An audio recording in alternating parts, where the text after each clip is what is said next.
बिस्मिल्लाहिर्रहमानिर्रहीम, अस्सलाम वालेकुम। प्रोग्राम मुकाबिल धरना प्लस के साथ मैं हूं सरवत वलीम।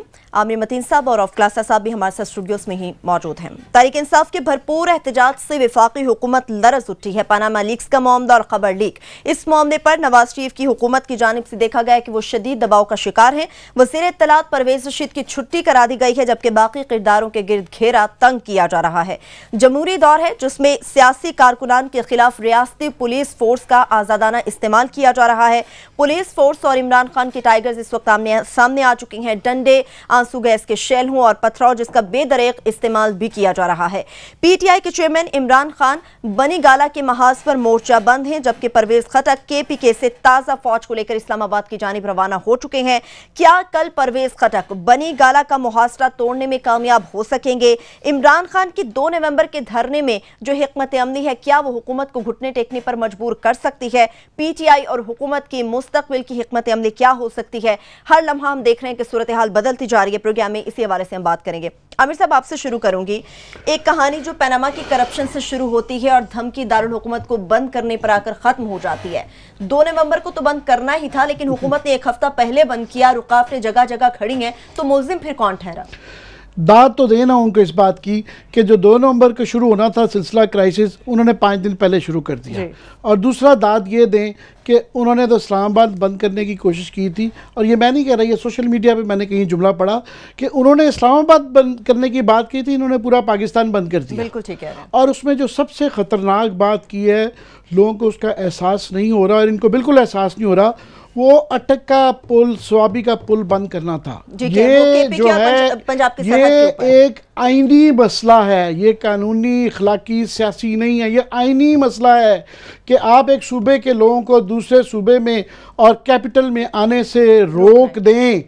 और आजकल ये अच्छी के वक्त कह लें या बुरे वक्त कह लें, जब 58(2) भी होता था और जब सदर के पास इख्तियारात थे कि जनाब डिज़ोल्व करने के असम्बलियों को, तो ये जो कुछ ऑलरेडी हो चुका हुआ है उसके 5% पे ये असम्बली जा चुकी थी। ये सिर्फ इसलिए इस मफरूज़े पे चल रहे हैं कि क्योंकि आइन में 58(2) भी नहीं है, कोई सेफ्टी वाल्व नहीं रह गया हुआ और हमारा कोई माशाल्लाह लगना नहीं है, इसलिए हमारा कोई बाल बिगा नहीं कर सकता। ये इन मफरूज़ों पे चल रहे हैं। तो मेरी सिर्फ दरख्वास्त ये है कि जनाब, ये इखलाकी एक मॉरल अथॉरिटी होती है। Don't let your moral authority weaken. जब वो अगर गिर जाएगी, इखलाकी आप तौर पे लोगों की नज़रों में कमज़ोर पड़ जाते हैं, तो हुकूमतें, बड़ी बड़ी हुकूमतें, बड़ी बड़ी ताकतवर हुकूमतें, वो कमज़ोर हो जाती हैं। अभी मसला ये है कि ये जो इखलाकी जवाब तलाश कर रहे हैं, अभी एडवर्टाइजिंग कैंपेन चल रही है, ये क्या है? ये माजी में हकीकत ये है कि तमाम पाकिस्तान की पॉलिटिकल पार्टीज़ और तमाम ही जो इस वक्त लीडरान हैं, सारा कुछ होता रहा है। क्या कुछ नहीं होता रहा? यही नून लीग है। इन्होंने ये क्लास साहब थोड़ी देर पहले मुझे याद करा रहे थे, वो जाग पंजाबी जाग जो है वो 88 वाली, उसके अंदर ये कैंपेन स्लोगन था पहली जो इलेक्शन हुआ 88 के बाद से। उसके बाद अगले उसमें फिर इन्होंने जो है पंजाब से जब दूसरा सूबे के अंदर वो जो डिफरेंट गवर्नमेंट हो जाती थी, तो वो लगता था पंजाब एक डिफरेंट और है, Punjabistan, independent state of Punjabistan बन जाती। सही। तो तीसरी अभी ये रिसेंटली है पीपल्स पार्टी के दौर में, ये शहबाज शरीफ साहब, और मेरा ख्याल आप शायद हमें दिखा रही हैं वो क्लिप्स पुराने निकाले हुए हैं बाद में प्रोग्राम के, उसके बाद बात करेंगे। मगर अभी रिसेंट है कि ये लोड शेडिंग के मसले के ऊपर जो ये जुलूस निकाले जाते थे पंजाब के अंदर, हुकूमत होते हुए फेडरेशन के खिलाफ निकाले जाते थे, और वो लोड शेडिंग फिर 3.5 साल में, जो कि मसला अभी हल नहीं हुआ। अभी शुक्र करेंगे, पीटीआई ने क्रेडिट देना चाहिए जहां उनका ड्यू होता है कि 3.5 साल में एक मुख्तलिफ हुकूमत थी। मगर ये जो पहले एक हमारी सियासी तारीख का हिस्सा रहा है, सूबा वर्सेस फेडरेशन, वो नहीं हुआ था। हालांकि ये बहुत करीब हैं, कर सकते थे, नहीं हुआ। आज ये खुद आप ये जवाब दे रहे हैं इस तरह करके, कर क्यों रहे हैं? अब मैं कल से परसों से ये सोच रहा हूँ कि वाह, ये बड़े समझदार लोग हैं, इन्होंने सब कुछ देखा हुआ है, किया हुआ है, ये काम, लॉन्ग मार्चेस, फ्लानी मार्चेस, क्या क्या कुछ नहीं किया हुआ। बड़े बड़े अक्लमंद लोग इनके यहाँ बैठे हुए हैं, और मैं सोच रहा फिर ये पुरानी गलतियाँ कर रहे हैं, कोई सबक से नहीं सीख रहे, क्यों, वाई? उसके बाद फिर 2-4 लोगों से मेरी बात भी हुई, तो कल साहब हंसेंगे। मफरूज़ा है। मफरूज़ा क्या है कि जनाब ये पीटीआई जो है ना, और जी इनके कोई बर्गर से बच्चे हैं, मम्मी डैडी, इनको जो है ना वो चंद 1-2-4 हज़ार हैं। अच्छा। इनको जनाब ये जो है मैसेज दें, इनको फैंटी लगी ना तो ये अपने घरों से नहीं निकलेंगे।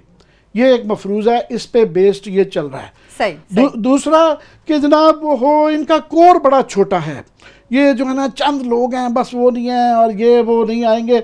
और हमने पिछली दफ़ा गलती की कि धरने के ऊपर वो नहीं दिया और इन्होंने हमें बड़ा तंग किया और अब बड़ी हो गई है। और मियाँ साहब वो शेर बने, बस बड़ा हो गया, बड़ा हो गया।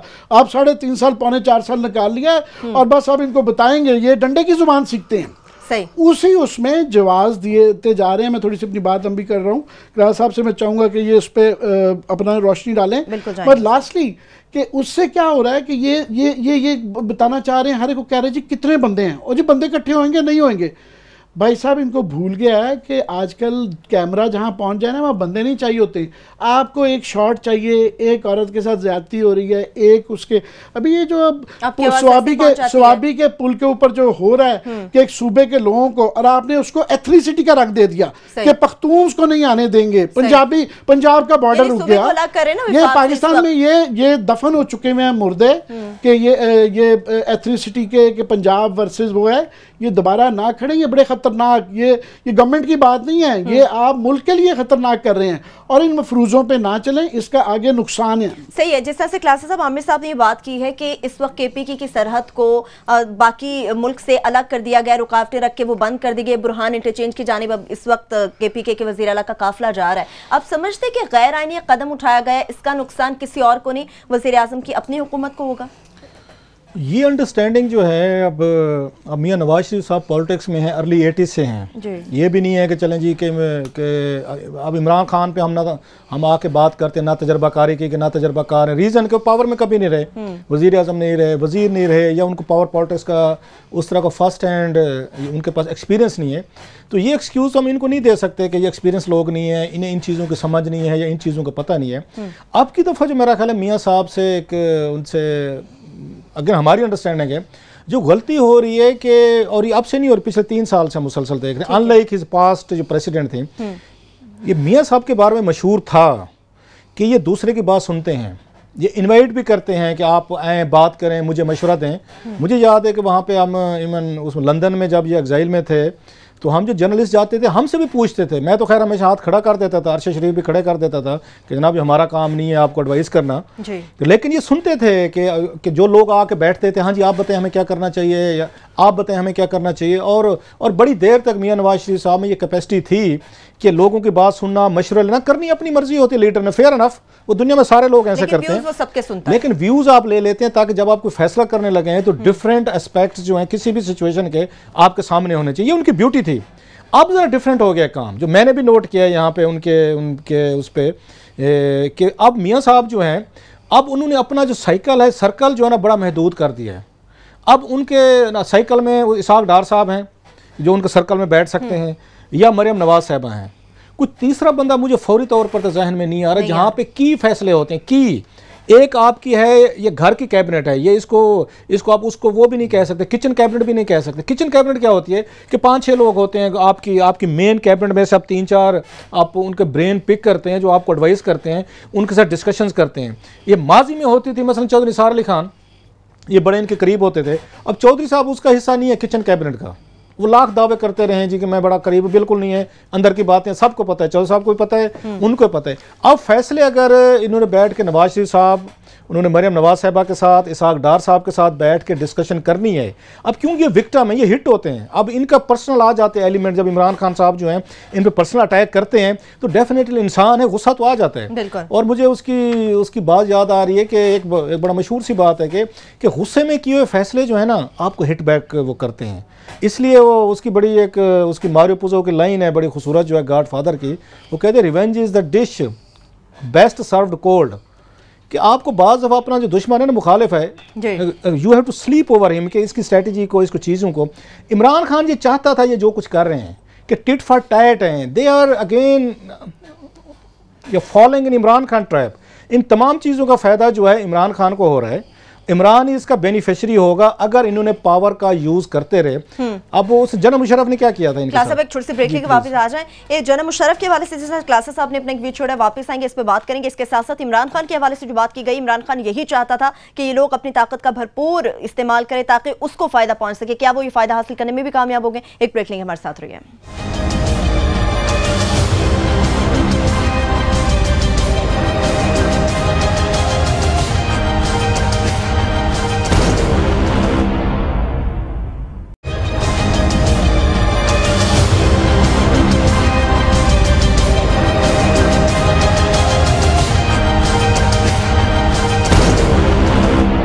ब्रेक के बाद एक बार फिर से हम आपको प्रोग्राम में खुशामदीद कहेंगे। क्लासेस साहब, परवेज मुशर्रफ के हवाले से आप बात कर रहे थे। मैं ये कह रहा था कि परवेज मुशर्रफ ने जो इनकी पार्टी अपने ते खत्म कर दी थी, या जनरल जिया ने अपने थी पीपल्स पार्टी खत्म कर दी। भुट्टो साहब फांसी ला गए, इससे बड़ा वाकया तो पाकिस्तानी तारीख में कोई नहीं था। बिल्कुल ठीक है। तो भुट्टो साहब फांसी ला गए, बेनजीर भुट्टो और नुसरत भुट्टो साहब पर तशद्दुद होता रहा, उनकी मारपीट भी हुई, उन्होंने ये घर पे नजर बांध रखा। कितने पीपल्स पार्टी के वर्कर्स फांसियां लगे, कोड़े खाए, सहाफियों ने भी खाए, सिविल सोसाइटी ने भी खाए, तो पीपल्स पार्टी खत्म हो गई।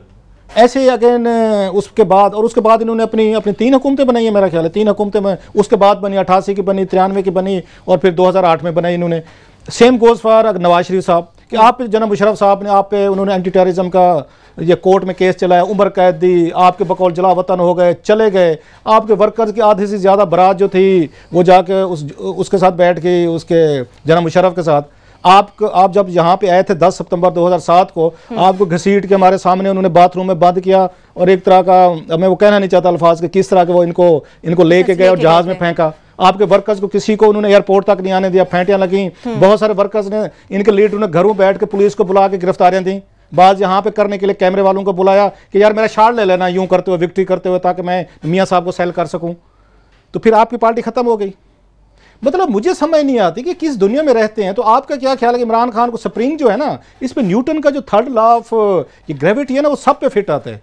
जितना किसी चीज़ को आप किसी अगेंस्ट उसको प्रेस करेंगे, उतनी कुव्वत के साथ आप पे वो वापस आएगी। ये हैंडलिंग जनरल जिया ने भी करके देखी थी पीपल्स पार्टी के साथ, यही हैंडलिंग जनरल मुशर्रफ ने नवाज लीग के साथ ही करके देखी कि उनका रिजल्ट भी हमारे सामने है दोनों के। और मैं आपको शर्तिया कह रहा हूँ, जिस तरह का स्प्रिंग ये दबा रहे हैं ना ये, और वही जनरल मुशर्रफ और जनरल जिया वाला काम कर रहे हैं पीटीआई के साथ, इसका रिजल्ट भी वही निकलेगा जो इन दोनों सूरतों में निकलेगा। बिल्कुल ठीक है जी। आमिर साहब, इस पे आप क्या कहेंगे? फिर हम जाएंगे मरियम औरंगजेब साहबा के हवाले से बात करेंगे। वो जाएंगे। ये मैं जो कह रहा था ना कि जो मफरूजा इनका कि ये बर्गर बच्चे पीटीआई के बच्चे बर्गर बच्चे जरूर होंगे, मगर उनकी ट्रेनिंग जो सियासी ट्रेनिंग है ना, वो नून लीग करके दे रही है। ये इसी तरह ये इस वक्त ट्रेनिंग हो रही है कि ये बच्चे जो इसमें से गुजरेंगे, अगर फर्ज करें उस तरह के बच्चे ये हैं, तो ये इस प्रोसेस से जब गुजरेंगे तो ये 10-20 साल तक इनके गले पड़े रहेंगे। इस तरह ही पार्टीज बनती हैं। मियां नवाज शरीफ साहब की नून लीग कब बनी? जब इन्होंने कहा मैं डिक्टेशन नहीं लेता और ये प्रोसेस से गुजरते हैं। ये इस तरह होता है कि जब कुंदन बनता है तो ये उनकी ट्रेनिंग कर रहे हैं और उनको ये रीज़न दे रहे हैं। दूसरा, नंबर्स गेम के पीछे ये पड़े हैं कि 2 नवंबर को कितने लोग आएंगे, इनको समझ नहीं आ रही। ये उस तरह ही है जिस तरह टेलीविज़न जब नया आया तो अमेरिका में निक्सन और कैनेडी की डिबेट थी, और निक्सन को ये अंदाज़ा नहीं था कि ये टेलीविज़न जो है, ये जो बीस्ट आ गया है, इसके क्या कॉन्सिक्वेंसेस हैं। कैनेडी को अंदाज़ा था, उसने तैयारी की और वो बहुत पीछे था पोल्स के अंदर, मगर उसके अंदर वो निक्सन साहब नज़र आए कि उन्होंने ज़्यादा टेलीविज़न को लिफ्ट नहीं किया, बड़े स्मग सी फेस था, और उसी में ही जो है ना फैसला हो गया। तो यहाँ भी आज ये जो शेख रशीद साहब ने जो कल परसों किया है, कितने लोग थे? वो टेलीविजन कैमरास थे। आज जो है सवाबी पे लोग मैटर नहीं कर रहे थे, वो नेचर कॉन्टेक्स्ट होता है जिसके अंदर वो है। आजकल इनको समझ नहीं आ रही इनकी मीडिया हैंडलिंग, और मैं बिल्कुल एग्री करता हूँ साहब से, मशावरत नहीं है, किसी से मशवरा नहीं कर रहे, या जिनसे कर रहे हैं। मैं रिपीट करूंगा कि इनके मशीर वही हैं जो कि आलू की कीमत जो है ना 20-60 रुपए का किलो आलू 20 रुपए बताते हैं। अगर ये मशीर है ना तो ये सब्जी मंडी जो है ना ये तबाह होगी। बिल्कुल सही आप कह रहे हैं। जैसे अच्छा क्लासेस अभी आमिर साहब, जिस तरह से आपने बात की, मीडिया के हवाले से बात की आपने, हमने ये देखा पहले तो पनामा के हवाले से हुकूमत दबाव में थी, फिर उसके बाद कौमी सलामती के हवाले से खबर का लीक होना, वो उनके गले का तौक बन गया। इसके मामले में क्लासेस हमने एक बात की थी कि पहले इन्होंने कुर्बानी मुशाहिदुल्लाह साहब की दी थी, अब भी एक कुर्बानी होगी, वो परवेज रशीद साहब की इन्होंने दे दी। आप नहीं समझते कि मामला यहाँ पे खत्म नहीं होगा या किसी बड़ी शख्सियत को बचाने के लिए कदम उठाया गया? मुझे लगता है वो कदम इन्होंने बड़ा मज़ेदार गेम किया। एक तो जाहिर है कि इस वक्त चौमुखी लड़ रहे थे ना, एक अदालत में चल रही है, एक इलेक्शन कमीशन में चल रही है, एक धरना प्लस चल रहा है। मुझे आई लव द टाइटल वैसे, धरना प्लस जो है ना आपने जो दिया हुआ है ना, बड़ा अच्छा धरना चल रहा है। एक तनाव चल रहा था GHQ के साथ, तो उन्होंने एक फ्लैंक अपना कवर करने की कोशिश की है, कम से कम इनको तो पीछे करे ना। अब ये मुझे नहीं पता कि इससे वो कवर हुआ है या नहीं, उनकी तसल्ली तशफ़ी हुई है, क्यों भी इंक्वायरी होनी। मगर एट द सेम टाइम मैं समझता हूँ परवेज़ रशीद साहब के साथ ना साजिश हुई है। वो इसलिए कि वो पहले ही बेचारे एक बेज़रर से पावरलेस इंफॉर्मेशन मिनिस्टर थे। साजिश हुई या ज्यादती हुई है? ज्यादती पता नहीं हुई या नहीं, साजिश जरूर हुई है। ठीक साजिश वो इस तरह हुई है कि पहले ही वो काफ़ी सारी उनकी पावर्स जो है ना कटेल थी, क्योंकि मीडिया सेल जो हम कहते रहते हैं वो प्राइम मिनिस्टर हाउस से चलता था। तो वो बेचारे एक्टिंग करते रहते थे कि वो पावर में हैं, जबकि मेजर फैसले उनसे रिलेटेड, फॉर एग्जाम्पल PTV का जो हेड लगना है वो उनकी मर्जी का नहीं होता था। बाकी भी जो है वो बेचारे जो उनके अंडर लोग हैं वो भी रिपोर्ट PM हाउस में करते थे। अभी जो सारी इंफॉर्मेशन मिनिस्ट्री है ना वो PM हाउस चली गई है। अब ये जो मरियम औरंगजेब साहबा हैं, याद रहे कि पाकिस्तान की तारीख में ये पहली दफ़ा है कि इनकी वालदा और ये मरियम बीबी जो हैं दोनों खवातीन कोटे पे, 2 खवातीन माँ बेटी खवातीन के कोटे पे हैं।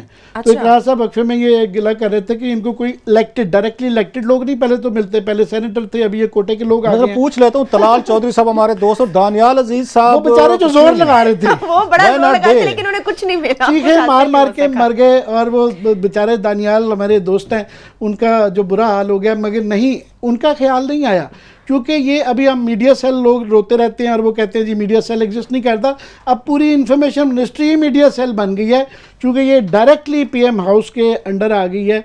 ये मरियम बीबी भी ज़ाहिर है उस मीडिया सेल का एक कलीदी किरदार है, वहाँ से है। सो मुझे तो परवेज़ रशीद साहब जैसे कैसे भी थे, हमारे किसी ज़माने में दोस्त थे, हमारे गिले शिकवे चलते थे, मगर फिर भी गुजारा चल जाता था। तो आइंदा आने वाले दिनों का मुझे नहीं पता कि आइंदा आने वाले दिनों में क्या होगी, क्योंकि मुझे नज़र आ रहा है काफ़ी जगह जो है ना ये शायद नेक्स्ट अटैक जो है ना अगर आगे कम था तो आइंदा आने वाले दिनों में हमारे पे आ सकता है। मैं परेशान हूँ साहब, आपका नहीं पता क्या कहेंगे। वो चले, वो कहते हैं कि मरियम जो औरंगजेब जो है, to be fair with her, तमाम तर हमारी रिजर्वेशन के बावजूद गुफ्तगू वो कंपैरेटिवली जितनी खवातीन आई हैं अब तक स्पेशल सीट्स पे, मरियम जो है ना कन्विंसिंगली बात करती है। उसमें थोड़ी सी एक बात है, अगर वो उसको वो अगर हल्का सा उस पर कंट्रोल कर सके, मुश्किल बात है जो मैं बताने वाला हूँ, कि सम टाइम वो अपने जो अपोनेंट्स बैठे होते हैं उन पर ज़ाती हमले की कोशिश करती हैं थोड़ी सी। अगर वो अपने आप को मिनिस्ट्रियल लेवल पे अपग्रेड कर लें कि no I am minister and I have, अब मुझे थोड़ा सा उसके साथ डिग्निटी के साथ उसका जाना है, अदरवाइज शी इज़ इंटेलिजेंट। मैंने उनको वहाँ कौमी असम्बली में भी मरियम औरंगजेब को उसमें क्वेश्चन आवर में सुना है, क्योंकि चौधरी निसार अली खान साहब तो बहुत कम आते हैं क्वेश्चन आवर में, वो मरियम ही हैंडल कर रही थी पहले, वहाँ पे ये पार्लियामानी सेक्रेटरी थी।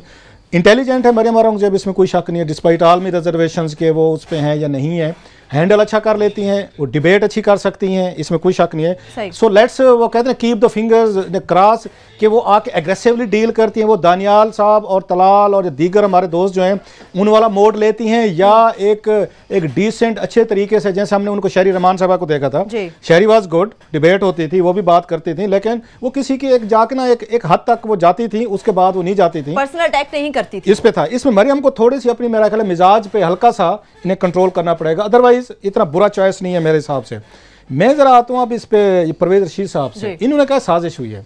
मेरा ये ख्याल है ज़ाती तौर पर ये बहुत बड़ी ज़्यादती की है नवाज शरीफ साहब ने, उसकी 2-4 रीज़निंग है मेरे पास। और मेरी परवेज़ रशीद साहब से को 3 सालों में मुलाकात भी कभी नहीं हुई, जब से वज़ीर बने, वज़ीर बनने से पहले कभी मिला लेते थे, अब दोबारा वापस आ गए शायद मुलाकात में सिलसिला जारी हो जाए। कि मियाँ साहब जो हैं, ये परवेज़ रशीद साहब जो हैं जैसे तैसे थे, एक पॉलिटिकल वर्कर थे, एक प्रोग्रेसिव और एक मॉडर्न आदमी हैं, वो अभी भी जुर्रत रखते थे बहुत सारी ऐसी बातें स्क्रीन पे कहने की जो पाकिस्तान में बड़े बड़े लोग नहीं कर सकते थे। उनकी बहुत सारी चीज़ें जिनका मैं उनको एडमायर भी करता हूँ, बहुत सारी चीज़ें उन पर तनकीद भी हो सकती हैं, जैसे मसला उनको इस काम पे लगा दिया गया कि आपने इमरान खान को टारगेट करना है, ये ज्यादती की गई थी उनको टारगेट दे के you have to do that. वो इन्फॉर्मेशन मिनिस्टर थे, वो बहुत सारे अच्छे काम भी कर रहे थे। इनके साथ जो हुई है, एक हमें ये बताया जाता है, अगर मैं गलत कह रहा हूँ तो प्लीज़ करेक्ट मी, कि ये उस मीटिंग में शरीक ही नहीं थे। जिस मीटिंग की ये बातें आ रही हैं सामने, जो बंदा मीटिंग में शरीक नहीं है आप उसको कैसे उसका जिम्मेदार ठहरा सकते हैं, नंबर 1।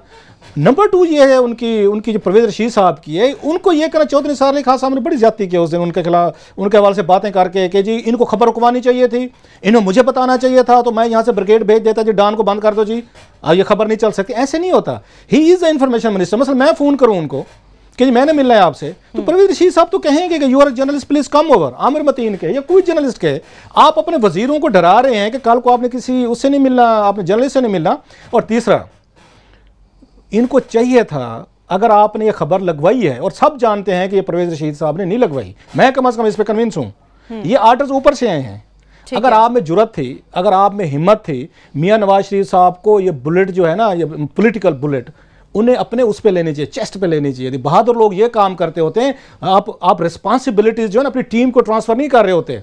अगर आप उस टीम के बॉस हैं, you are captain of the ship, तो फिर आपके शिप का जो आपका कैप्टन होता है, मसलन इनका आइडियलिस्टिक सी बात करो, टाइटैनिक फिल्म कितनी बड़ी फिल्म थी, सारे लोग भाग रहे थे, कैप्टन नहीं भागा, ही टुक द रिस्पॉन्सिबिलिटी। बल्कि वहां पे एक मेरा ख्याल म्यूजिकल बैंड खड़ा था, वो भी आखिरी दम तक खड़े रहे कि यार लोगों को एंटरटेन कर रहे हैं।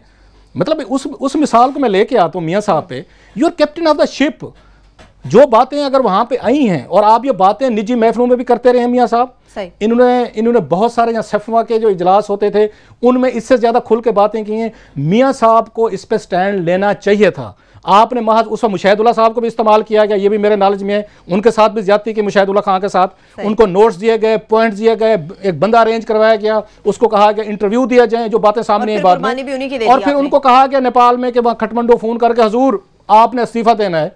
तो सुनने में ये आता है, और उसको मुशाहिदुल्लाह साहब करेक्ट कर सकते हैं मुझे अगर मैं गलत कह रहा हूँ, कि उन्होंने कहा हजूर ये सारी बातें जो हैं अब आप मुझसे कहलवा के मुझे ही आप उसका मेरे साथ ज्यादती कर रहे हैं। सेम आपने इनके साथ परवेज रशीद के साथ किया है कि पहले सारी चीजें उसको बता के, उसको फीड करके, या वट मैं भी समझता हूँ मियाँ साहब जो हैं, he must act like the prime minister of Pakistan.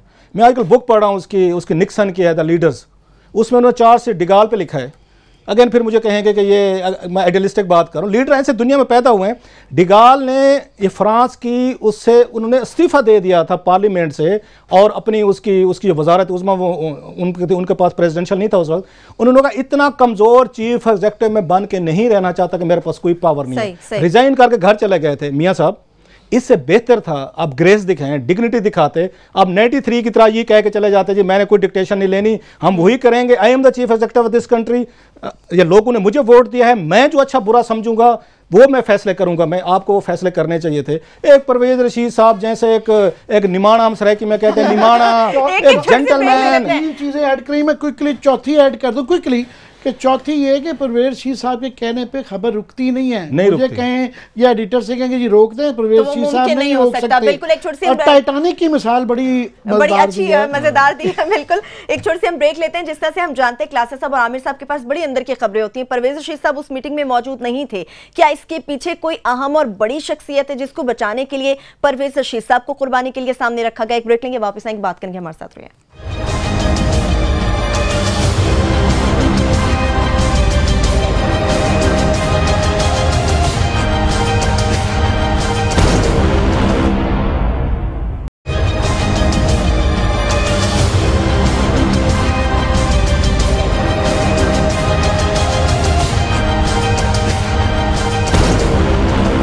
के बाद एक बार फिर से हम आपको प्रोग्राम में खुशामदीद कहेंगे। आमिर साहब, 2 नवंबर के हवाले से सबकी नजरें लगी हुई हैं कि 2 नवंबर को आखिर क्या होने जा रहे हैं। इस जानिब बढ़ेंगे, लेकिन परवेज रशीद साहब के हवाले से एक सवाल मेरे जहन में था और यकीनन बहुत सारे नाज़रीन के जहन में होगा, क्या इसके पीछे कोई बड़ी शख्सियत है जिसको बचाने के लिए कोशिश की गई है? हम चाह रहे हैं कि आपके क्लासेस आपके पास पीछे की और अंदर की बहुत खबरें होती हैं। ये खबरें तो बड़ी ज़्यादा हैं, मगर हम ये इतना ज़्यादा क्योंकि सेंसिटिव कर दिया हुआ है हमारा, इस पे इल्ज़ाम जो बुनियादी एतराज़ ये रहा था कि इन्होंने जो मैसेंजर था उस पर सारा फोकस कर दिया था। ठीक है, अपनी इंक्वायरी करें जो इसने इनके ख्याल में जिसने लीक किया है, मगर हमारा ये ख्याल है कि वो परवेज रशीद साहब का इतना कसूर नहीं था जितना उन पर डाल दिया गया, उनसे जान छुड़ाई गई है। और थोड़ा सा मुझे तो लगता है कि क्लास साहब नहीं मान रहे कि थोड़ी सी साजिश ही हुई है, क्योंकि वो थोड़ा सा रखना थे मीडिया की हैंडलिंग में जैसे की जा रही थी, तो उनके ऐसी बहाने जो है ना, उनके वहाँ पे कुछ दुश्मनान थे, उनके रिटेंट को फारिग किया जाए। क्लास साहब मामला खत्म हो जाएगा ऐसे? नहीं, मामला ये जो मेरा नहीं ख्याल के ख़त्म होगा, क्योंकि जो पॉलिटिकल लोग होते हैं बड़े समझदार होते हैं। जब आप उनकी एक डिमांड मान लेना तो गोल पोस्ट आगे कर देते हैं। इमरान खान ने मसलन, अब इनकी पार्टी सबसे पहले ये कह रही थी, वो मौला बख्श चांडू साहब या पीपल्स पार्टी के जो लीडर्स हैं वो भी ये कह रहे थे। उस वक्त टारगेट इनका कौन था? परवेज़ रशीद साहब थे। उस पर र्यूमर्स भी फैलाई जा रही थी, लोगों को जो फीड भी किया जा रहा था कि फलां फलां नाम है जी, इनका इस्तीफा दें जी, इस्तीफा दें। जब उन्होंने दे दिया, उन्होंने कहा हमने कब कहा परवेज़ रशीद को हमारे टारगेट हैं, इनको तो फलां जगह से खबर आई है। सो ये पॉलिटिक्स की ब्यूटी है, पॉलिटिशियंस की ब्यूटी है कि आप इनकी मानते जाएंगे तो ये गोल पोस्ट बढ़ाते जाएंगे। ये सिर्फ इनके बारे में नहीं है, पीपल्स पार्टी अगर ये कर रही है या अगर पीटीआई कर रही है, तो मियाँ साहब भी ये कुछ करते रहे अपने दौर में जब पीपल्स पार्टी पावर में थी या बाकी उसमें थी। इन्होंने जो इस पर कन्फ्यूजन फैलाई है, जो मैं कहता हूँ ये अभी इन्होंने ये कहा है, अब अभी तक जो बात जो आमिर ने की है, आपने कल्प्रेट नहीं ढूंढा। अगर चौधरी निसार अली खान साहब की कल की प्रेस कॉन्फ्रेंस देखें कि हु इज़ द कल्प्रेट, कि आप ये कह रहे हैं कि इन पे ये इल्जाम लगाया है कि जनाब इन्होंने खबर रोकने की कोशिश नहीं की। ये इल्जाम है, ये इल्जाम है, बिल्कुल। ये इल्जाम तो फिर कल को चौधरी निसार अली खान साहब पे भी लग सकता है कि जनाब के फलां खबर है वो छप की, आपने रोकने की कोशिश नहीं की। वो तो खुर्रम दस्तगीर साहब पे भी कल को लगेगा, सरताज अजीज साहब पे भी लगेगा, वो तो फिर कल को अब्दुल कादिर बलोच पे भी लगेगा, जनाब फलां खबर जो है नहीं छप सकी। अगेन ये डिफाइन करने के कौन सी आपकी नेशनल सिक्योरिटी की है, कौन सी, मतलब यह है कि जो फौज जिस पे खबर पे रिएक्ट करेगी वो नेशनल सिक्योरिटी की होगी, बिल्कुल वो रोकनी पड़ेगी, आपको रुकवानी पड़ेगी। तो ये मेरा ख्याल है थोड़ा सा उनके साथ इन्होंने परवेज़ रशीद का ज्यादती की है। ये उनको टाइटल दे देना कि जी के इन्होंने नेशनल सिक्योरिटी ब्रीच कराई है, ये तो खुदा ना खासा किसी बंदे को हमेशा के लिए उसकी लाइफ को, उसके सोशल स्टेटस को आप रिस्क में डाल रहे हैं। बिल्कुल, मैं किसी को ये कह देना कि इस बंदे ने आपकी नेशनल सिक्योरिटी को न कंप्रोमाइज किया है, ब्रीच किया है, ऐसे ऐसे किया है, तो मेरा ख्याल है ये उनकी तरफ से जाती है। अगर हुकूमत की तरफ से मियाँ साहब को इस पर स्टैंड उनको लेना चाहिए था, उनको परवेज़ रशीद के साथ खड़ा रहना चाहिए था। और Parvez Rashid, due credit to him, I know his personal history, जितना उन पर टार्चर हुआ है जना मुशर्रफ दौर में, जितने उनके साथ ज्यादतियाँ हुई हैं, उन पर तशद्दुद हुआ है, इवन ब्लड शेड का शिकार हुए हैं, मतलब बहुत सारी चीज़ें जो टीवी पे नहीं बता सकती। Even then he stayed loyal to मियाँ नवाज शरीफ साहब। लंदन में थे, मैं वहीं पे था, अरशद शरीफ गवाही देंगे, ये किसी प्राइवेट उस पर दुकान पर जाके नौकरी करते थे, ये पर आवर्स या पर वीक परवेज़ रशीद अपनी जाती नौकरी करते थे। वो करने के बाद इनका वो मीडिया महाज भी संभालते थे, सियासत भी संभाले थे ड्यूक स्ट्रीट में, और इनसे कोई पैसे नहीं लेते थे। सो परवेज़ रशीद इनके साथ बड़े लॉयल रहे हैं, और बहुत सारी चीज़ों में हमें एतराज़ है कि परवेज़ रशीद साहब को वो चीज़ें नहीं करनी चाहिए थी, लेकिन इनको खुश करने के लिए उन्होंने की। आज जब परवेज़ रशीद को आपकी ज़रूरत थी, ये कलेक्टिव रिस्पॉन्सिबिलिटी होती है। जैसे मैं किसी शो में सुन रहा था कि कैबिनेट की तो कलेक्टिव रिस्पॉन्सिबिलिटी होती है, फिर वो रिस्पॉन्सिबिलिटी जो है, मुझे दुख है कि मेरे मुल्क का चीफ एग्जीक्यूटिव जब मौका आया स्टैंड नहीं ले सका। मियाँ साहब को इस मामले पे स्टैंड लेना चाहिए था। इक्तदार आते जाते रहते, मैं आज डिगाल की मिसाल जो है जी आपको 50 साल बाद सुना रहा हूं ना मैं, बाज लोग हिस्ट्री में रजिस्टर्ड हो जाते हैं, मूवमेंट होता है, उस मोमेंट पे आपने खड़ा होता है। अब मुशाहिदुल्लाह बेचारे को आप उसकी छुट्टी करवा दें, आप उसके बाद ये परवेज़ रशीद की करवा दें, तो मेरा ख्याल है इट्स, अगर मेरे नज़दीक मुझे मायूसी हुई है इससे।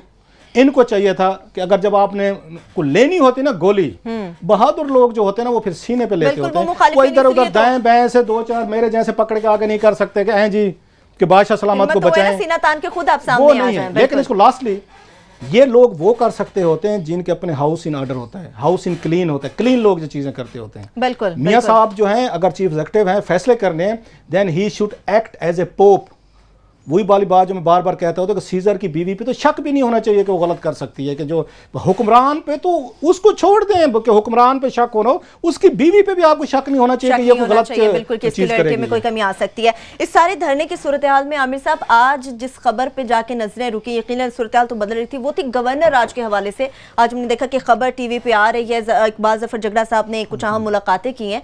जो हालात इस वक्त मुल्क में चल रहे हैं, खासतौर पर खैबर पख्तूनख्वा की सूरत हाल को हम सामने रखते हैं, आप समझते हैं कि गवर्नर आज अगर लगता है अगर तो ये सूदमंद साबित होगा? वो आपने कुछ क्लिप दिखाने थे, मेरा ख्याल है कि वो भी आमिर साहब बिल्कुल वो क्लिप की तरफ हम जाएंगे क्लासेस साहब, बिल्कुल वो भी तैयार हो रहे हैं।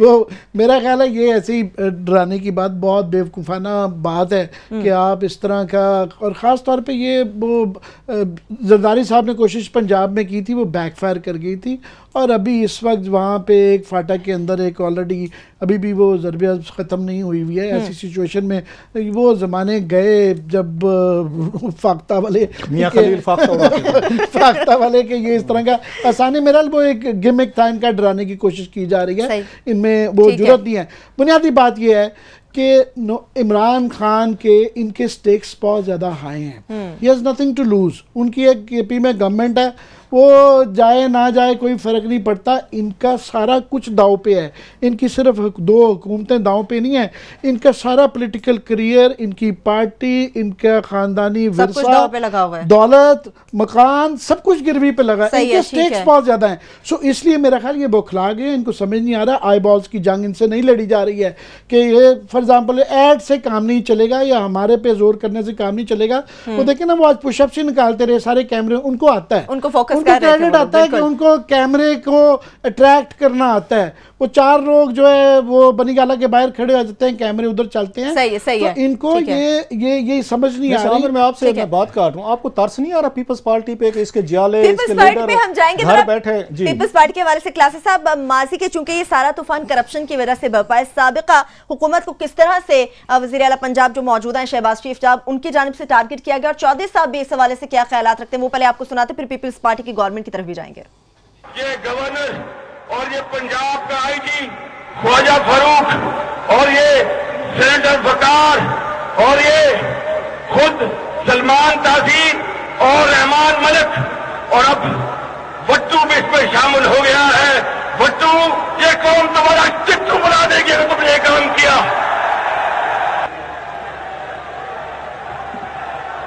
और ये इंतजामिया और ये पुलिस, अगर किसी ने ज्यादती की और किसी शरीफजादे को या बहन या बेटी के साथ किसी ने ज्यादती की तो फिर उसकी वो सजा होगी जो काले चोर की होती है।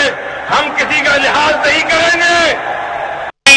डॉक्टर्स भिजवाए, जरदारी तुम कहां थे? तुम्हें तो अपनी करप्शन से फरागत हो तो तब जाकर तुम सिंधी भाइयों और बहनों का पूछो। तुम्हें तो करप्शन से फरागत नहीं, तुम्हें माल मत्ता जमा करने से फरागत नहीं। लिहाजा मैं तुम्हें कहता हूं कि इस्तीफा दे दो, वरना पार्लियामेंट तुम्हारा एहतसाब करेगी। अगर खुदा ना खास्ता पार्लियामेंट ने तुम्हारा एहतसाब ना किया तो फिर लाहौर का ये शहर, कोयटा का शहर, पेशावर का शहर और कराची का शहर, लाड़काना, ये मिस्र की तरह तहरीर चौक, तहरीर स्क्वायर बन जाएंगे। फिर कानून, अवाम का कानून हरकत में आएगा। तुम्हें कहीं पनाह नहीं मिलेगी, तुम्हारे चोरों डाकुओं को कहीं पनाह नहीं मिलेगी, तुम्हें सर छुपाने का मौका नहीं मिलेगा। सरे बाजार तुम बदनाम होगे, तो इससे बेहतर है कि इस्तीफा दे दो और अवाम के कटहरे में आ जाओ, वरना पाकिस्तान का बच्चा बच्चा पूरे पाकिस्तान को तहरीर स्क्वायर बना देगा। जरदारी साहब और गिलानी साहब, उस वक्त से डरो जब मखलूक खुदा इस गेट पे होगी, फिर आपको भागने का मौका नहीं मिलेगा। ये क्लिप हमने सुना है। क्लासेस साहब, आप पीपल्स पार्टी की बात कर रहे थे, माजी की तरह तहरीक में तो खुद सामने थे। कीजिएगा, आपने नहीं चलाया। ये जो आखिरी क्लिप था चौधरी निसार साहब का, इसके अंदर मजमे को दिखाया गया है कि वो प्रेसिडेंसी के गेट क्रॉस कर रहे हैं, पार्लियामेंट में कर रहे हैं। तो मैं क्लास साहब बिल्कुल जवाब देते हैं। मुख्तसर बात यह है कि इस मुल्क में तमाम पार्टीज ने वो तमाम हरकत, तमाम अदारों पे हमले हुए हैं, यहाँ सुप्रीम कोर्टों पे भी हमले हुए हैं, यहाँ पार्लियामान पे भी हमले हुए हैं, सब ने। सो ये इखलाकी बहस पाकिस्तान में नहीं रहेगी। इखलाकी जवाब से किसी को आप शर्मिंदा नहीं कर सकते। सभी के यहाँ ये स्केलेटन मौजूद है। बिल्कुल क्लास साहब, अब मुझे छोटी सी ब्रेक लेनी होगी अगर आप मुझे बिल्कुल इजाजत है। ये जो तहरीक चल रही थी और जो भी सूरत हाल थी, इसमें आज के वक्त में फिर गिले शिकवे क्यों किए जा रहे हैं? वापस आएंगे, क्लासेस सबसे बात करेंगे, हमारे साथ रहिए।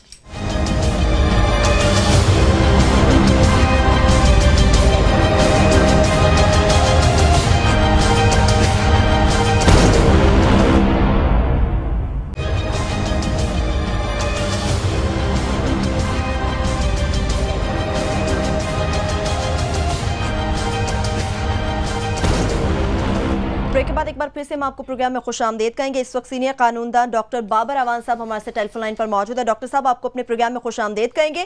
आज जो अदालत में कार्रवाई हुई उससे मुतालिक तो बात करेंगे क्लासेस साहब, लेकिन ब्रेक से पहले हमने एक क्लिप दिखाया था, उस पर चाह रही हूँ कि आप हम ये कोशिश करेंगे डॉक्टर साहब को ज़्यादा से ज़्यादा सुने, क्योंकि आज अदालत में भी मौजूद थे, फिर कल भी इन्होंने अदालत में जाना है, मेरा ख्याल है उस पर हम ज़्यादा टाइम उन्हीं को देंगे जी।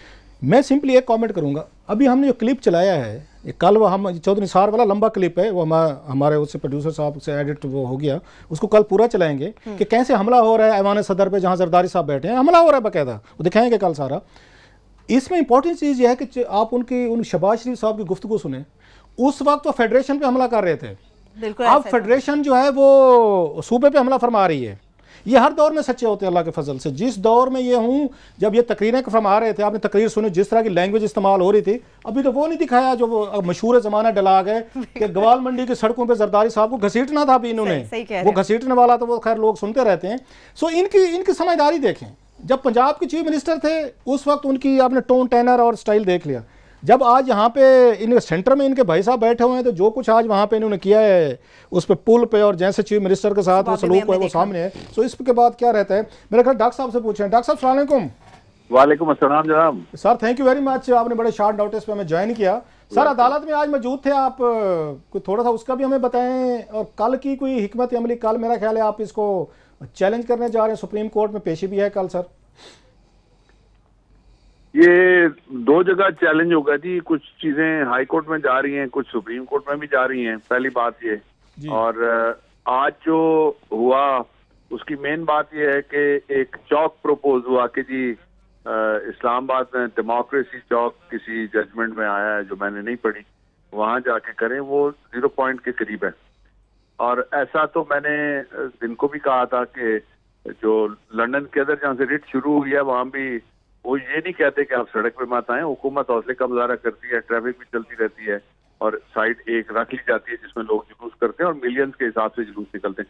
असल बात यह है कि इस वक्त जो ज़हनियत चल रही है ना जमहूरियत के नाम पे, वो नाजीज़म की है। मसलन गस्टापो क्या करती थी, यही करती थी जो कर रहे हैं।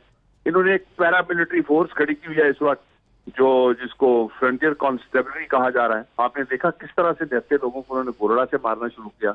और ये जो चाह रहे हैं वो बड़ी खतरनाक बात है, इंतहाई खतरनाक बात है। दो सूबों को पाकिस्तान के कंसोलिडेटेड फंड से जो शाराएं बनती हैं, पूरे पाकिस्तान की जो मलकियत है, उन पे पाबंदियां लगा के, उनके ऊपर रोड के ऊपर ब्लॉक्स लगा के और कंटेनर लगा के इन्होंने बंद किया है। सिंध के साथ भी बंद कर रहे हैं और पंजाब के साथ जो लगता है KPK का इलाका, वो भी सारे का सारा बंद कर रहे हैं।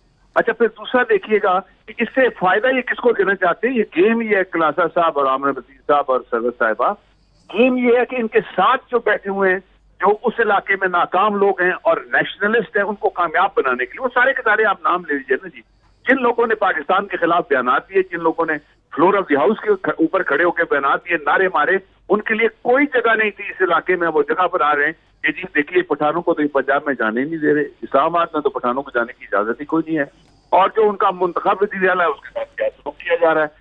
ये सारा बड़ा खतरनाक खेल है और ये मुकामी खेल डॉक्टर साहब कल आप इतने माशाल्लाह 30-35 साल से आपकी मेरा ख्याल ज़्यादा इससे ये कानून की प्रैक्टिस है और बड़े टॉप के आप ये वकील भी हैं, आप लॉ मिनिस्टर रहे हैं, आप कैसे फोर्स कर रहे हैं कल की जो पेशी सुप्रीम कोर्ट के बारे में कहा जा रहा है कि ये इस मामले को आके डिफ्यूज़ कर सकती है कि कल अगर वो एक हाई पावर्ड कमीशन बना दे, जुडिशल कमीशन, और उनको टाइम फ्रेम दे दें कि इतने टाइम में आप प्रोब करके लाएं, और PTI को कहा जाए कि जस्ट मैं अज्यूम करूं, मुझे नहीं पता कि वहाँ पे क्या होगा, आप उस पर रोशनी डालिएगा कि जनाब अगर आप हमारे पास आएँ तो थोड़ा सा वेट कर लें, आप इसकी फाइंडिंग आने दें। को लगता है कि इस तरह की पॉसिबिलिटी है सुप्रीम कोर्ट वहद रहेगा इदारा जिससे तवक्को की जा सकती है कि दो पार्टीज लड़ पड़ी हैं, एक यहाँ तशद्दुद होना शुरू हो गया है, वो आर्बिट्रेशन करा सकते हैं और उन्हें करानी चाहिए। आपको लगता है कोई इस तरह का कल हो सकता है? देखिए, पहली बात यह कि सुप्रीम कोर्ट के पास कल का जो हियरिंग है उसके अंदर क्या इख्तियार है। सुप्रीम कोर्ट एपेक्स अदालत है और उसके पास जो इख्तियार है वो उसको आइन देता है। मैं आपको आइन का आर्टिकल बता देता हूं, और आइन का आर्टिकल 187 झैली आर्टिकल 2 है, जिसके जरिए से सुप्रीम कोर्ट अगर चाहे तो किसी जो उसके सामने पेंडिंग और ब्रॉट बिफोर मैटर है, पेंडिंग का मतलब ये जो मुकदमा ज़ेर समाअत हो, ये पहली कैटेगरी में आता है। दूसरा मैटर ब्रॉट बिफोर इट, मैं सुबह खड़ा होकर या आप खड़े होकर कहते हैं देखिए जी खंदकों का शहर बन गया है, मरीज अभी एक मर गया है रास्ते में, जो इन्होंने रास्ता रोका हुआ है परवेज खटक का, और वो उसके लवाकिन के बयानात टेलीविजन के आपके स्क्रीन के ऊपर चल रहे हैं, वो कहते हैं कि हम लाश किस तरह लेके जाएं, हमें तो निकलने का रास्ता नहीं मिल रहा। ये हालत हो गई है, तो सुप्रीम कोर्ट से ये कहा जा सकता है कि आप इंटरवीन करें। अब 187 में सुप्रीम कोर्ट को पेंडिंग मैटर है, या ब्रॉड बिफोर मैं भी खड़ा होकर कह दूं या आप कह दें, तो ये वो इंटरवीन कर सकते हैं। पहला तो इख्तियार में वाजे कर दिया मैंने कि है उनके पास। दूसरा ये है कि वो इख्तियार रोड मैप के तौर पे क्या इस्तेमाल कर सकते हैं। ये कहना कि चाहिए हमने कमीशन बना दिया, इससे मसला हल नहीं होगा। पहले उनको अनडू करने पड़ेगा वो सारे इकदाम जो गवर्नमेंट ने अल्ट्रा कॉन्स्टिट्यूशनल इकदाम किए हुए हैं। मिसाल के तौर पे पहला ये कि 144 लगने के बाद नवाज शरीफ ने भाई फेरू में जाके जलसा किया, अपने प्रोविंशियल स्पीकर मेरे दोस्त हैं उनके घर में जाके। सर वो कहते हैं, मैं सॉरी आपकी बात कर रहा हूँ डॉक्टर साहब, वो कहते हैं कि जब नवाज शरीफ साहब का जलसा खत्म हो गया तो पंजाब के जो उनके मेरा ख्याल चीफ सेक्रेटरी साहब हैं इंतजार करते रहे, जो ही मियाँ साहब ने वहां से रवाना हुआ है तो फौरी तौर पर दफा 144 लग रही, वो तो मियाँ साहब के जलसे तक इंतजार किया गया सर, उसके बाद लगी है। फिर बनारसी खतों का दौर है ना क्लासेस। अच्छा एक और बात, दूसरा देखिएगा, 2 जलसे इस्लामाबाद में उसी दिन हो गए, एक मिनिस्टर साहब थे उन्होंने किया, एक प्राइवेट तंजीम थी उसने किया। अच्छा कल को देख लीजिए रावलपिंडी में इस्लामाबाद से अखबारात में छपा हुआ था कि 100 गाड़ियां जा रही हैं, और वो 100 गाड़ियां गई, और एक और तंजीम थी उन्होंने जलसा किया। मुझे किसी तंजीम के जलसे से कोई तारुज नहीं है, लेकिन ये है कि आप टारगेट करके, जिस तरह कराची में टारगेट किलर्स मारते थे, अगर सियासी कारकुनों को टारगेट करके आप सियासी टारगेट किलिंग कर रहे हैं तो इसमें तो मैं डॉक्टर साहब थोड़ा सा आपकी पार्टी की तरफ आना चाहता हूं सर प्लीज। ये आप भी लगता है आपका दिल भी जला हुआ है। आपकी पता नहीं है, मैं वैसे पूछना चाहूंगा आपकी पार्टी है कौन सी आजकल? आपका दिल भी जला हुआ है लगता है, जैसे आपने कहा है प्लीज। आपकी पार्टी कहाँ खड़ी हुई है पीपल्स पार्टी सर? वो तो बाहर बैठ के वो देख रहे हैं जी कि हमारा तो ताल्लुक ही नहीं है, हम न्यूट्रल हैं, नवाज शरीफ जान है, इमरान खान जान है, जो अल्टीमेटली मेरा ख्याल है कि इमरान खान को इसका पंजाब में बड़ा फायदा होगा। पीपल्स पार्टी तो कोई कोशिश नहीं कर रही अपने आप को रिवाइव करने की। उसका जाला तो आई टीवी पे सीन देख के बेचारा वो तड़प रहा होगा, बेबस हो रहा होगा, क्योंकि ये काम तो पीपल्स पार्टी वाले करते थे जो आज हमें वो कहते हैं बर्गर बच्चे कर रहे हैं। क्या बात की आपने, जियालों की यही हालत है, आप बिल्कुल ठीक कहते हैं। और जहां तक पीपल्स पार्टी का ताल्लुक है, उसमें 2 तरह की इस वक्त आवाजें हैं। जो हमारे सिंध के बड़े लीडर हैं, कौमी असेंबली के हमारे मोहतरम शाह साहब सखराबादी, हजरत खुर्शीद शाह साहब, उनका ये ख्याल है कि नवाज शरीफ के साथ जो एक ताल्लुक है, वर्किंग रिलेशनशिप है, उसको रख के पानामा लीग का मसला भी हल हो सकता है, बाकी मसाइल भी हल हो सकते हैं। हमने रहना है पंजाब में, और पंजाब में क्या होता है, आपसे ज्यादा, दोनों से ज्यादा, तीनों से ज्यादा किसको पता है। और मैं तो भुगतने वाला हूं इनको। 1997 में मुझे इन्होंने जेल भेजा, मेरे मुंशी शबीर को जेल भेजा, जो आपका भी मुंशीगिरी करता रहता है और काम करता रहता है। अच्छा जी, इसलिए मैं अब आपको बताऊं, जो पंजाब के अंदर रहने वाले लोग हैं उनके ख्यालात की तर्जमानी मैं करता हूं। उनके सबके यही ख्यालात हैं, इसलिए कि बीबी साहिबा के साथ इन्होंने क्या नहीं किया। इन्होंने जहाज मंगवा के तस्वीरें जाली फेंकी, इन्होंने बीबी साहिबा को एक एक अदालत में रुलवाया, और वहां हम भी उनके साथ खड़े होकर रोने वालों में शामिल थे। हमें तो वो आंसू कोई नहीं भूले। इसलिए हम तो पंजाब के अंदर जो इन्होंने इस वक्त नाजीज़म मचाया हुआ है उसके हम सख्त मुखालिफ हैं। फिर आपकी पार्टी में डॉक्टर साहब देखना, जमहूरी पार्टी है, दोनों तरह के लोग हैं। तो आपकी पार्टी में को तो वो ठीक है, हमें कोई नजर आते हैं, कोई आप बात करते नजर आते हैं, कभी कभार एतजाज हसन में नजर आ जाता है।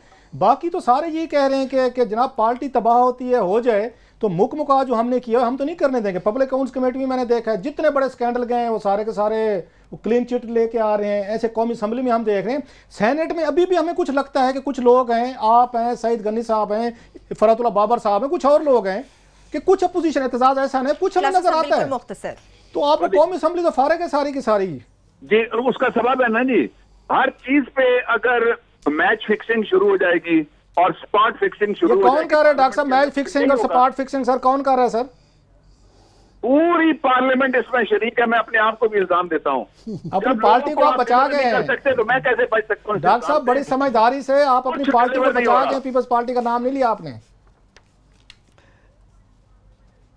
नहीं, मैंने कहा ना मैं जिम्मेदार हूँ जी, मैं कौम का हिस्सा हूँ, पार्लियामेंट का हिस्सा हूँ, मैं कैसे जिम्मेदार नहीं हूँ? आप मुझे 2 समझ करके रियायत ना दें। पर पिछले इलेक्शन में अगर कोई कसर रह गई थी कि पीपल्स पार्टी की याद रहे कि पंजाब में मुझे याद पड़ता है 2 ही सीटें हैं, एक मुजफ्फरगढ़ से और एक रहीम यार खान में, दोनों ही वो उनकी अपनी है। एक अहमद महमूद साहब के साहबजादे हैं, उनकी ज़ाती सीट है, और दूसरी जो है हिना रबानी खर साहब, वो भी ज़ाती उनकी सीट है, पीपल्स पार्टी का दखल नहीं है। पिछले इलेक्शन में अगर चंद पीपल्स पार्टी कुछ परसेंटेज में वोट ले भी गई थी तो वो सारी पीटीआई के उसमें चली गई है, और इस वक्त तड़प रहा है, इनके मुताबिक ये सही कह रहे हैं पीपल्स पार्टी का वर्कर। मगर इमरान खान का पॉलिटिकली मैं देख रहा हूँ इसको, उनके इज़ नथिंग टू लूज, वो गेन ही कर रहे हैं, उनका ये सारे उसमें अपनी पार्टी एनर्जाइज कर रही है। और मैं समझता हूँ नून लीग वाले उनकी मशावरत के सीरियस मसाइल हैं, गलतियां कर रहे हैं और आइंदा आने वाले दिनों में शायद और करें। सारी नजरें सिर्फ 2 नवंबर के धरने के हवाले से लगी हुई है, चंद घंटे सिर्फ बाकी रह गए। अब देखना होगा क्या इस धरने के समरात पीटीआई हासिल कर पाएगी। डॉक्टर बाबर अवान साहब हमारे साथ मौजूद थे। डॉक्टर साहब, आपके बेहद शुक्रिया कि आपने अपना कीमती वक्त निकाला। इसके साथ ही प्रोग्राम अपने इख्तिताम को पहुंचता। अपना बहुत सा ख्याल रखिए। खुदा हाफिज।